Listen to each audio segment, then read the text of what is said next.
brought to you by Silver Pumps. Top quality और consistent performance के लिए सिर्फ सिल्वर पंप्स, नाम याद रखना। इंडिया अलायंस को स्टेट लेवल पर तो राइट ऑफ ही कर दीजिए। इंडिया अलायंस स्टेट लेवल पर अब नहीं रहेगा।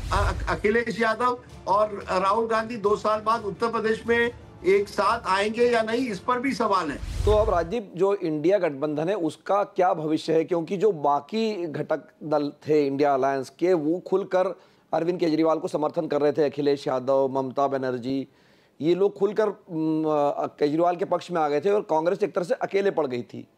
तो अब जब केजरीवाल हार गए हैं तो आगे आप इस गठबंधन का भविष्य क्या देखते हैं कि क्या ये वापस एक आ पाएंगे या अब राहुल गांधी हो सकता है बंगाल में भी चुनाव लड़ने के लिए चले जाए? देखिए, मुझे लगता है राहुल गांधी जरूर बंगाल में चुनाव लड़ेंगे। क्या वो लेफ्ट के साथ लड़ेंगे, इस पर सवाल है, क्योंकि अब सीताराम येचुरी तो नहीं रहे।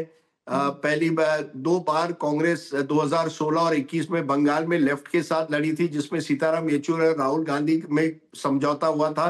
कांग्रेस शायद अकेला लड़ेगी, क्योंकि वो राहुल गांधी का मैसेज अब कांग्रेस को ये है कि हम अपनी ताकत आजमाना चाहते हैं हर राज्य में। तो अगर आप हर राज्य में अपनी ताकत आजमाना चाहते हैं तो आपको अकेला लड़ना पड़ेगा। और इसी वजह से मुझे लगता है कि अब इंडिया अलायंस को स्टेट लेवल पर तो राइट ऑफ ही कर दीजिए।